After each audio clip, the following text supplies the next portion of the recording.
सोचो, तुम्हारा पड़ोसी एक साइको किलर हो और तुम्हें जरा भी खबर न हो और वो तुम्हारे घर में एक एक करके सबको निपटा दे। क्या सीन होगा। एक कोरियन मूवी इसी धांसू कॉन्सेप्ट पर बनी है और हाँ, इसमें डॉन ली भी है। तो चलो मूवी स्टार्ट करते हैं। मूवी की शुरुआत में हम वन को देखते हैं जो स्कूल से छूटने के बाद अपनी माँ का इंतजार कर रही थी, लेकिन उसकी माँ किसी कारण से नहीं आ पाती है, इसलिए वो अकेली घर जाने लगती है। रात के लगभग 10 बजे का समय था। सड़कें सुनसान पड़ी थी और तेज बारिश हो रही थी। तभी वन के सामने एक कार आकर रुकी और वन बिना सोचे समझे उसमें बैठ गई। वो इसलिए बैठी क्योंकि कार चलाने वाला उसकी बिल्डिंग में ही रहता था, यानी उसका पड़ोसी था। इसके बाद जो हुआ वो चौंकाने वाला था। जब वन अपने घर पहुंची तो वो कीचड़ से सनी हुई थी और बहुत डरी और सहमी हुई थी। लेकिन हैरानी की बात ये थी कि वन के घर आने से उसकी माँ भी बहुत डरी हुई थी, यहाँ तक कि वो डर से कांपने लगी। ऐसा इसलिए था क्योंकि उसकी बेटी मर चुकी थी, लेकिन फिर भी वो हर रोज रात 10 बजे अपने घर आती है। दरअसल उस दिन स्कूल से लौटने के बाद उसके पड़ोसी ने वन को अपने घर ले जाकर मार डाला और उसे एक बैग में भरकर फेंक दिया। जब किम नाम के आदमी ने इस बैग को न्यूज में देखा तो उसने पहचान लिया कि ये तो उसकी दुकान का बैग है। 10 दिन पहले सेयोंग नाम का आदमी इस बैग को खरीद कर ले गया था। फिर हम यून को देखते हैं जो पिज्जा डिलीवरी का काम करता है। आज वो उस किलर के घर पर पिज्जा डिलीवरी करने जा रहा है, क्योंकि वो किलर अपने शिकार को मारने से पहले पिज्जा खाता है। यहाँ यून उस किलर से कहता है कि अगर तुम एक और पिज्जा ऑर्डर करोगे तो तुम्हें चौथा पिज्जा मुफ्त मिलेगा, लेकिन किलर इस ऑफर में बिल्कुल भी दिलचस्पी नहीं लेता है। वो यून को तुरंत वहाँ से जाने के लिए कहता है। किलर उस पिज्जा को लेकर अपने बेसमेंट में जाता है जहाँ उसने वन को बांध कर रखा था। वो आधा पिज्जा विक्टिम को खिलाता है और आधा खुद खाता है। इसके बाद हम सुयो को देखते हैं जो उसी सोसाइटी में रहती है और दिखने में बिल्कुल वन जैसी है। उसकी माँ इस सोसाइटी कमेटी की लीडर है। खैर, इधर बेचारी वन उस किलर से अपनी जान की भीख मांग रही थी। वो कहती है कि मैं किसी को नहीं बताऊंगी, प्लीज मुझे जाने दो। पर उस किलर को जरा भी दया नहीं आती है। उसने वन के बड़े ही बेरहमी से टुकड़े कर दिए। किम जब इस खबर को देखता है तो वो पुलिस को फोन करने लगता है। तभी उसकी वाइफ मना कर देती है कि किसी को मत बताओ, ऐसे तो हम ही पुलिस के लफड़े में पड़ जाएंगे। फिर जब इस खबर को यून पढ़ता है तो उसे पता चलता है कि किलर हर 10 दिन के बाद एक मर्डर करता है। 10 दिन सुनने के बाद उसे याद आता है कि उसका एक कस्टमर है जो 10 दिन में पिज्जा ऑर्डर करता है, लेकिन पिज्जा और मर्डर का उसे कोई कनेक्शन समझ नहीं आता। इधर हान, जो कि वन की मम्मी है, उसने अपने हस्बैंड को बताया कि वन रोज रात के 10 बजे घर आती है, इसलिए मुझे बहुत डर लगता है। उसके हस्बैंड को ये सब बातें बकवास लगती हैं, लेकिन फिर भी वो उससे कहता है कि तुम अपनी बेटी से कैसे डर सकती हो, शायद इसलिए कि तुमने उसे कभी अपनी बेटी माना ही नहीं। दरअसल हान वन की सगी माँ नहीं थी, पर फिर भी उसने वन के लिए अपने प्यार को कभी कम नहीं होने दिया। इसके बाद सोही, जो कि सुयो की मम्मी है, वो वहाँ के गार्ड हुआंग से आकर कहती है कि हमारी सोसाइटी को फूड वेस्ट न करने की वार्निंग मिली है, इसलिए तुम ध्यान रखना कि कोई भी खाने को कूड़े में न फेंके। इसके बाद हम डोन ली को देखते हैं जो कि उसी सोसाइटी में रहता है। वो लोगों को लोन देने का काम करता है। उसके अंकल ने भी उससे लोन लिया था, लेकिन लोन न चुकाने की वजह से आज डोन उसे खर्चा पानी दे रहा है। डोन अपने अंकल से इसलिए नफरत करता है क्योंकि जब उसकी मॉम बीमारी से मर गई थी तो उसका अंकल अपनी बहन को देखने तक नहीं आया। इधर ये किलर वन के खून को साफ कर रहा था। तभी गेट पर डोन आकर उससे कहने लगा कि तूने मेरे पार्किंग एरिया में अपनी कार कैसे लगा दी, जल्दी हटा ले वरना तू हॉस्पिटल में पार्क हो जाएगा। इसके बाद हुआंग वहाँ के कूड़े को चेक कर रहा था। वहाँ एक कूड़े की पन्नी में से उसे पिज्जा मिला, साथ ही उसमें एक पर्ची भी थी जिससे वो समझ गया कि ये किसकी पन्नी है। वो उस पन्नी को लेकर उस किलर के घर गया और उससे कहने लगा कि मुझे पता है कि ये पन्नी तुम्हारी है, एक काम करो, तुम मुझे पौवा पिला दो, फिर मैं तुम्हारी शिकायत नहीं करूंगा। फिर हुआंग उस पन्नी को खोलकर देखने लगा। तब उस पन्नी में से वन की स्कूल की यूनिफॉर्म निकली, जिससे उसे सब समझ आ गया। लेकिन इतनी देर में उस किलर ने हुआंग का गेम बजा दिया। तभी वहाँ से हान गुजर रही थी। वो सीढ़ियों पर पड़े खून को देखकर काफी डर गई, लेकिन किलर बड़ा चालाक था। उसने पहले ही सीढ़ियों पर एक दारू की बोतल फोड़ दी ताकि देखने वाले को लगे कि ये किसी तरह की शराब है। फिर उसी रात 10 बजे जब आज वन अपने घर आई तो उसके विजन से हमने देखा कि उस रात किलर वन को सोसाइटी में तो सही सलामत लाया, लेकिन जब वो अपने घर जाने लगी तो उसने वन को वापस बुलाकर एक बॉक्स पकड़ा दिया और खुद अपने घर का लॉक खोलने का नाटक करने लगा। फिर मौका देखकर उसने वन को अपने घर में खींच लिया। बेचारी वन अपने घर से सिर्फ 10 मीटर की दूरी पर थी, लेकिन उसका कुछ फायदा नहीं हुआ। हुआंग के गायब होने के बाद दूसरा गार्ड पियो हुआंग को बार बार फोन कर रहा था, लेकिन उसे क्या पता कि हुआंग अब उसका फोन उठाने लायक नहीं रहा। इधर यूं उस किलर को ढूंढने की कोशिश कर रहा था। तभी उस किलर ने फिर एक बार पिज्जा ऑर्डर किया। इसी बहाने यूं उसके घर को अपनी आंखों से स्कैन करने लगा, लेकिन उसे कुछ भी अजीब नहीं मिला। मिलता भी कैसे, वो सारे मर्डर तो अपने बेसमेंट में करता था। फिर इसके बाद उसने हुआंग की बॉडी के कई टुकड़े किए और एक बैग खरीदने के लिए उसी दुकान पर गया। वहाँ किम उसे देखकर पहचान गया कि ये तो वही आदमी है जिसने लाल बैग खरीदा था, इसलिए वो थोड़ा घबरा गया। उसे इतना घबराता हुआ देखकर किलर को भी शक हुआ कि कहीं इसे मेरे बारे में कुछ पता तो नहीं चल गया। इधर पियो इस बात को लेकर परेशान था कि अचानक हुआंग कहाँ गायब हो गया। अब यहाँ मैं बता दूं कि पियो के साथ जो ये चश्मे वाला आदमी रहता है वो सिर्फ पियो को ही दिखाई देता है। ऐसा क्यों, हमें आगे पता चलेगा। फिर पियो इस किलर को फोन करके कहता है कि तुम्हारे पानी का बिल बहुत ज्यादा आया है, कहीं तुम्हारे घर में कोई लीकेज तो नहीं है। तभी उस किलर के गेट पर कोई आ जाता है, इसीलिए वो फोन को वहीं रखकर चला गया। पियो ने उसे जब दोबारा फोन किया तो फोन वाइब्रेट होकर उस सूटकेस में गिर गया। इधर गेट पर सोही थी। सोही ने उससे कहा कि सोसाइटी में एक मीटिंग होने वाली है, उसी के बारे में मुझे तुमसे कुछ बात करनी है। तब उस किलर ने कहा कि मुझे मीटिंग से कोई लेना देना नहीं, मैं तो वैसे भी कुछ ही दिनों में घर खाली करके चला जाऊंगा। वहाँ सोही उसका घर देखकर कहती है कि ये क्या बवासीर बना दिए हो और ये लाइट इतनी तेज क्यों जला रखी है। जब सोही ने वो लाइट बंद कर दी तब उस किलर को बहुत गुस्सा आ गया। वो सोही को मारने ही वाला था कि तभी सोही को किसी का फोन आया। सोही ने कहा कि मैं मकान नंबर 102 में हूँ। अब ये सुनकर किलर ने अपना इरादा बदल लिया, क्योंकि अगर सोही मर जाती तो सबको पता चल जाता कि सोही आखिरी बार मकान नंबर 102 में थी।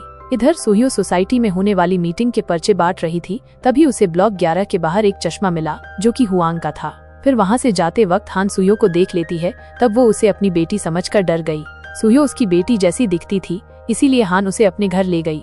वहाँ जाते वक्त उस किलर ने सुयान को देखा तो वो डर के कारण कांपने लगा। वहाँ हान ने सुयो के साथ काफी अच्छा समय बिताया। हान ने उसे बताया कि वो अपनी बेटी से कितना प्यार करती थी। फिर जाते वक्त हान ने नोटिस किया कि ये नीचे के फ्लोर वाला आदमी सुयो को बड़े ही अजीब नजरों से देख रहा है। फिर सुयो ने पियो को जाकर वो चश्मा दिया और कहा कि ये मुझे ब्लॉक नंबर 11 के सामने मिला है, जिसका भी हो उसे दे देना।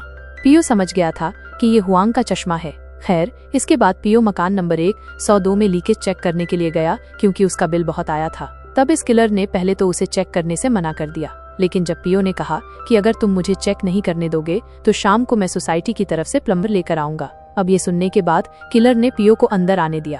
पियो को उसका घर कुछ अजीब लग रहा था। फिर जब पियो बेसमेंट के बाथरूम का पाइप चेक कर रहा था तो वहाँ उसे खून से सने हुए कुछ बाल दिखे, साथ ही वहाँ दीवार पर खून के दाग लगे थे। अब यह देखकर पियो सब समझ गया, साथ में ये भी कि उसकी जान भी अब खतरे में है, इसलिए उसे तुरंत यहाँ से निकलना चाहिए। फिर जब वो किलर पियो को मारने के लिए जैसे ही आगे बढ़ा तब पियो ने कहा कि यहाँ कोई लीकेज नहीं है, सब ठीक है, जिसके बाद पियो उस घर से तुरंत निकल गया। अब वैसे तो पियो को करना ये चाहिए कि वो पुलिस को जाकर सब बता दे, लेकिन वो ऐसा नहीं करता क्योंकि उसके पीछे भी एक वजह है। इधर डोनाली जब घर आता है तो वो देखता है कि उस आदमी ने फिर से उसकी पार्किंग एरिया में कार लगा दी। इस बार तो डॉन ने उसे अपने तरीके से समझाया, आइंदा कार लगा मत दियो यहाँ पे। इधर हान आज अपनी बेटी के कमरे में गई। उसे वैन की बहुत ज्यादा याद आ रही थी। उस कमरे में वैन का सभी सामान मौजूद था, लेकिन कमी थी सिर्फ वैन की। इसके बाद उस किलर को पता चला कि उसका फोन उस सूटकेस में लॉक हो गया है और उसे उस सूटकेस का पासवर्ड भी नहीं पता, इसलिए वो पागल सा हो गया। उस सूटकेस का पासवर्ड पूछने के लिए किम से मिलने गया। तब किम ने कहा कि मुझे पासवर्ड कुछ ठीक से याद नहीं है। फिर उस किलर ने किम का फोन लेकर डोनाली को एक मिस कॉल कर दिया। फिर जाते जाते उसने दुकानदार से पूछा कि क्या तुम्हें पिज्जा खाना पसंद है। उसने ऐसा क्यों पूछा ये तो आप समझ ही गए होंगे। अब आज की रात जब वैन अपने घर आई तब हान ने थोड़ी हिम्मत दिखाकर वैन को गले लगा लिया। वो वैन से माफी मांगती है कि उस दिन वैन को स्कूल से लेने के लिए वो नहीं आ पाई। इधर सुयो की स्कूल की छुट्टी हुई। वो किलर वहीं सुयो का इंतजार कर रहा था, जैसे उसने वैन का किया होगा। पर अच्छी बात ये थी कि वहाँ सुयो की मम्मी उसे लेने आई थी, इसलिए वो सुयो को छोड़कर किम के पास चला गया और किम को पकड़कर अपने घर ले आया। फिर हर बार की तरह उसने पिज्जा ऑर्डर किया, लेकिन इस बार यूं ने देखा कि जो पैसे उसे मिले हैं उसमें खून लगा है, जिसके बाद वो घर में ताका झांकी करने लगा। वहाँ किलर उसे देखने ही वाला था कि तभी वहाँ पियो आ गया और उसने टॉर्च जलाकर किलर का ध्यान भटका दिया। तब यूं ने पियो को बताया कि जो पैसे उस आदमी ने दिए हैं उस पर खून लगा हुआ है, इसके बारे में हमें पुलिस को बताना चाहिए। तब पियो कहता है कि हो सकता है उसके हाथ में चोट लगी हो। अब यूं को भी लगा कि हाँ ऐसा भी हो सकता है, इसलिए वो वहाँ से चला गया। फिर जब पियो अपने केबिन में आया तो ये आदमी उससे बोला कि तुम्हें पता है हुआंग को उसी आदमी ने मारा है, फिर तुम पुलिस को जाकर क्यों नहीं बता देते, या फिर तुम डरते हो कि पुलिस तुम्हें ही न पकड़ ले। आखिर तुम 15 साल से पुलिस से छुप जो रहे हो। असल में जो आदमी पियो के साथ बैठा है वो पियो का एक वहम है, क्योंकि पियो ने उस आदमी को 15 साल पहले ही मार दिया था, लेकिन पियो को अपनी इस गलती का पछतावा है। उसके स्टैट्यूट ऑफ लिमिटेशन के पीरियड को खत्म होने में अभी 5 महीने बाकी हैं, उससे पहले पियो पुलिस के सामने नहीं जा सकता। फिर उसी रात किलर ने डोनाली को फोन करके बाहर बुलाया। यहाँ ये किलर डोनाली को फाइट के लिए चैलेंज करने लगा। तब डोनाली ने उसे एक ही घूंसे में फैला दिया। उसकी हालत ऐसी हो चुकी थी कि अगर डोनाली 2-4 चांटे और मार देता तो उसकी मौत होने में 1 सेकंड भी नहीं लगता। इसलिए वो डॉन से माफी मांगने लगा। तब डॉन ने उसे आखिरी वार्निंग देकर छोड़ दिया। असल में डोनाली से मार खाना ये किलर का ही प्लान था। फिर घर जाकर उस किलर ने उस डंडे को एक हथियार में जोड़ दिया, क्योंकि उस डंडे में डोनाली के फिंगरप्रिंट थे। उसने उस हथियार को हुआंग की बॉडी के टुकड़े वाले बैग में रख दिया। फिर अगली सुबह सुयान स्कूल के लिए लेट हो जाती है, इसलिए वो बहुत जल्दी में थी। इसी जल्दबाजी के चक्कर में वो अपना फोन ले जाना भूल गई। घर के बाहर वो किलर सुजान का इंतजार कर रहा था। तब वहाँ हान ने देखा कि यह आदमी हमेशा सुजान को घूरता ही रहता है, जिससे वो समझ गई कि कुछ तो गलत है। वहाँ किलर को पियो ने भी देख लिया था, इसलिए वो सुयो को रोक कर कहता है कि कुछ भी हो जाए तुम रात में अकेले घर मत आना। जिस पर सुजान कहती है कि चिंता मत करो, मेरी मॉम मुझे लेने आती है। इसके बाद वो किलर सुयो के पीछे चला गया। उस किलर ने सुयो में वैन की झलक देखी, जिससे वो फिर बहुत घबरा गया। इधर मिस्टर पियो सोसाइटी को छोड़कर हमेशा के लिए जा रहे थे, क्योंकि वो उस किलर को पकड़वाने में कुछ कर नहीं पा रहे थे। तब यह आदमी पियो से बोला कि वो किलर सुयो के पीछे गया है, तुम्हें सुयो को बचाना चाहिए, वो बिल्कुल तुम्हारी बेटी जैसी है। तब पियो ने उससे कहा कि कुछ नहीं होगा, उसकी मॉम उसे हमेशा लेने जाती है। तब उस आदमी ने कहा कि अगर उसकी मॉम किसी कारण से नहीं पहुंच पाई फिर क्या होगा। उसकी बात तो सही है, शुरू में हमने देखा कि वैन के साथ भी कुछ ऐसा ही हुआ था। सुयो की मॉम उसे हमेशा लेने जाती है, ये बात किलर को भी पता है। इसलिए वो आज सोही को फोन करके कहता है कि अब क्योंकि मैं घर खाली करके जा रहा हूँ, इसलिए मैं तुम्हारी उस मीटिंग में आ जाऊंगा जिसके बारे में तुमने बताया था, इसलिए उस मीटिंग को आज ही रख लो। उसके ये करने की वजह ये थी कि सोही मीटिंग में बिजी हो जाए और वो सुयान को लेने ना जा पाए। इधर हम देखते हैं कि डोनाली को पुलिस ने पकड़ लिया है, क्योंकि वो दुकानदार किम कई दिनों से गायब है। पुलिस को शक है कि डॉन ने उसे गायब किया है, क्योंकि आखिरी बार किम के फोन से डॉन को ही फोन किया गया था। यहाँ डॉन अपनी सफाई में कहता है कि मैं पिछले 10 दिनों से अपने अंकल के साथ था। तब उसके अंकल को बुलाया गया।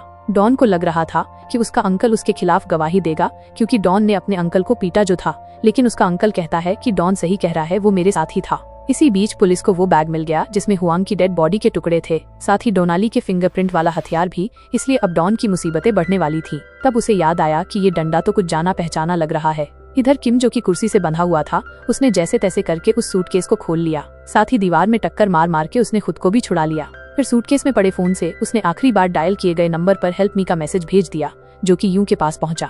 अब उसी आदमी के फोन से ये मैसेज आने पर यूं का शक यकीन में बदल गया, इसलिए वो तुरंत उस किलर के घर जाने के लिए निकल गया।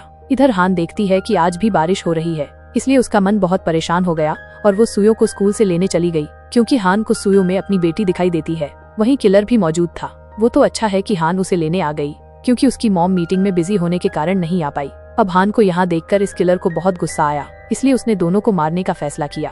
इसके बाद तेज बारिश की वजह से पूरे शहर की बिजली चली गई और अंधेरे का फायदा उठाकर डॉन अपने अंकल के कपड़े पहनकर पुलिस स्टेशन से भाग गया। इधर पियो को जब सुयो की चिंता हुई तो उसने वापस आकर सोही से सुयो के बारे में पूछा। तब उसे पता चला कि वो अभी तक घर वापस नहीं आई है। ये सुनकर पियो अंदर से टूट गया। इधर हान ने देखा कि उसका पड़ोसी यहाँ भी सुयो का पीछा करते हुए आ गया। तब उसे सब समझ आ गया कि शायद यही वो आदमी हो जिसने वैन को मारा हो।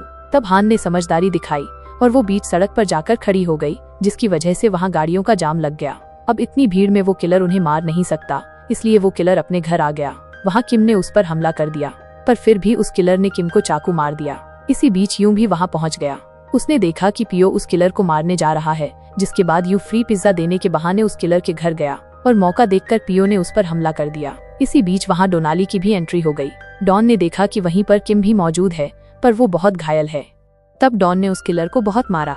वहाँ पियो ने उस किलर से पूछा कि क्या उसने सुयो को मार दिया, तो वो किलर बोला कि मुझे खुद नहीं पता, मैंने उसे मारा या वो जिंदा है। फिर पियो ने वहाँ देखा कि सुयो की डेड बॉडी भी वहीं पड़ी है, जो देखकर पियो ने अपना आपा खो दिया और पास ही में पड़े एक भारी भरकम हथियार से किलर का सिर फोड़ दिया, जिससे उसकी मौके पर ही मौत हो गई।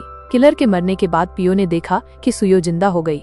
असल में ये उसके मन का वहम था कि सुयो मर गई। फिर इसके बाद किम को अस्पताल ले जाया गया। वहाँ सोही डॉन को पकड़कर उससे पूछने लगी कि बता मेरी बेटी कहाँ है, तूने उसके साथ क्या किया। तभी हान वहाँ सुयो को लेकर आ गई, जिसके बाद सब ठीक हो गया। मिस्टर पियो भी उस सोसाइटी को हमेशा के लिए छोड़कर चले गए। फिर हम देखते हैं कि किम के पास जो कोई भी बैग खरीदने आता है वो उसका राशन कार्ड, पैन कार्ड, आधार कार्ड सब कुछ मांगने लगा। वहाँ उसने अपनी वाइफ को बताया कि एक बात मुझे समझ नहीं आ रही, उस किलर ने मुझे इतने दिनों तक जिंदा क्यों रखा, और वो हर रोज रात में आकर मेरे पास ही सोता था। उसे देखकर लगता था कि वो बहुत डरा हुआ है, जो कि सच बात थी। उस किलर को भी वैन दिखाई देती थी। वैन रोज रात 10 बजे उसके बेसमेंट से निकलकर अपने घर जाती थी। और इसी के साथ ही ये बेहतरीन मूवी यहाँ खत्म हो गई।